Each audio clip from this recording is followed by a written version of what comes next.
ప్రభు అంటే ఏంటో, ఆయన అధికారం ఏంటో, ఆయన గొప్పతనం ఏంటో, ఆయన అధికారం ద్వారా, ఆయనకి ఇవ్వబడినటువంటి అధికారం ద్వారా స్థాపించబడినటువంటి క్రొత్త నిబంధన సారం ఏంటో నీకు తెలియట్లే. క్రొత్త నిబంధన సారం ఏంటో నీకు తెలియట్లే. కానీ ఆయనకు అధికారం సర్వాధికారము.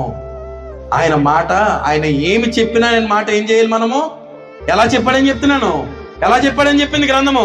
బైబిల్ రూపకం కనుక, ఈ పరిశుద్ధ గ్రంథ రూపకం కనుక, ఈ వాక్య రూపకముగా ప్రభు అనేటువంటి యేసుక్రీస్తు వారు మనతో మాట్లాడుతూ ఉండగా మనం అన్ని విషయాలు ఆయన మాట ఏం చేయాలి? ప్రతి మానవుడు కూడా అన్ని విషయాల్లో ప్రభు అయినటువంటి రక్షకుడు అయినటువంటి యేసుక్రీస్తు వారి యొక్క మాట విని తీరాల్సిందే. వినని వాడు వింటే రక్షణ అని చెప్పాడుగా, వినకపోతే ప్రజలలో ఉండకుండా ఏమవుతావు? సర్వనాశనం అయిపోతుంది. ఆ నాశనం ఎలాగ ఉంటుందో ఏంటి ఎవ్వరికి కొని తెచ్చుకుంటానే అనేటువంటి కనీస ఆలోచన లేదు. తృణీకరించడం తెలుసు, 3 మేకులు పీక్కోలేకపోయాడు అంటాం తెలుసు.